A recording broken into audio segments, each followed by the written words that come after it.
satu maknanya itu terjadi kiamat. Ini faedah yang keenam gitu.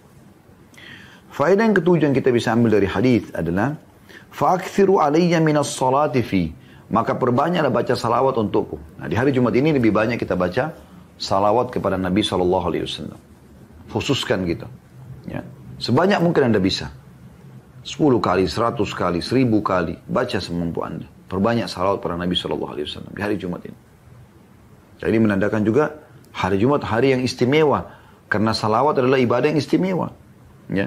Sampai pernah ada sahabat yang mengatakan, ya Rasulullah, kira-kira berapa banyak waktu yang saya khususkan kalau saya mau berzikir kepada Anda.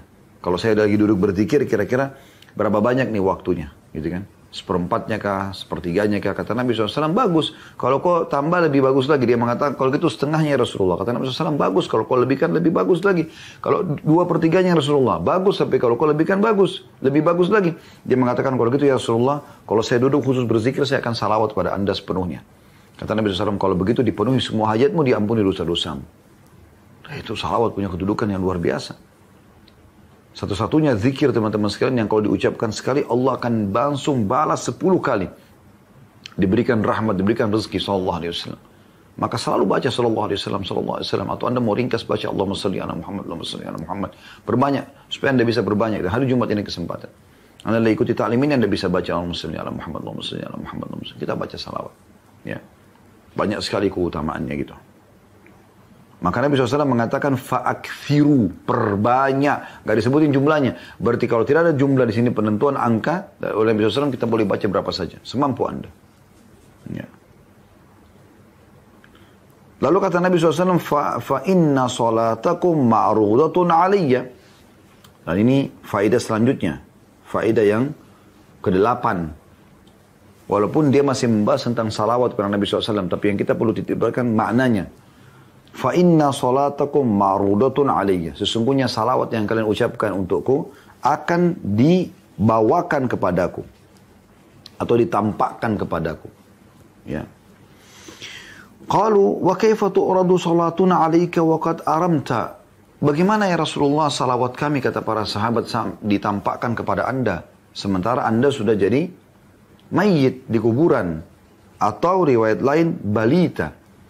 Rupanya di sini beberapa sahabat menangkap Nabi SAW akan sama dengan kita manusia biasa. Jasadnya akan hancur dimakan oleh tanah. Karena makna daripada aramta, kamu sudah berbaur dengan tanah. Artinya sudah tidak lagi jasadnya gitu. Atau balita. Nah, sudah lapuk. Seperti umumnya mayit-mayit yang mati gitu. Maka Nabi SAW mengatakan, ya di sini faedah yang ke-7 dulu, yang ke-8 di sini ya.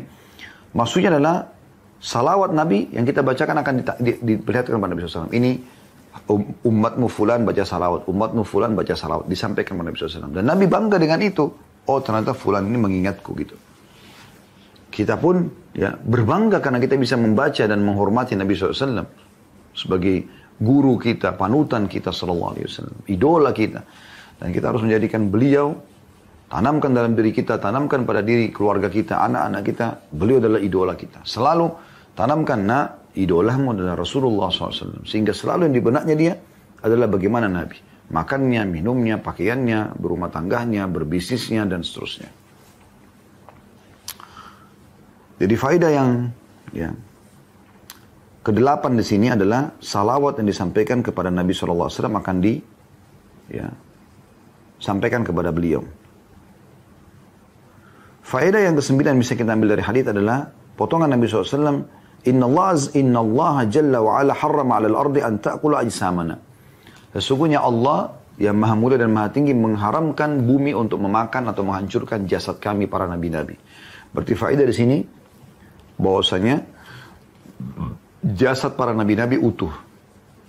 Di kuburan Nabi SAW sekarang utuh jasad beliau. Dan begitu juga di kuburan nabi-nabi yang lainnya. Walaupun ya kuburan para nabi-nabi yang lain belum jelas tempatnya di mana, belum jelas gitu. Ya. Yang pasti jelas adalah kuburan Nabi Muhammad SAW.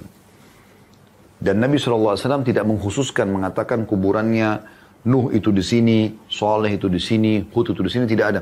Jadi tidak ada khusus Nabi SAW menyuruh para sahabat juga mendatangi kuburan para nabi-nabi. Memang tidak disebutkan. Sampai waktu menjelaskan kuburan Nabi Musa alaihissalam pun beliau cuma mengatakan dari Aqsa, dari Masjid Aqsa itu ukuran lemparan batu. Andai saja aku ada di sana, aku akan perlihatkan kalian tempatnya. Tapi Nabi nggak bilang datangi khusus ya, itu kuburan Musa di sana nggak ada. Gitu loh.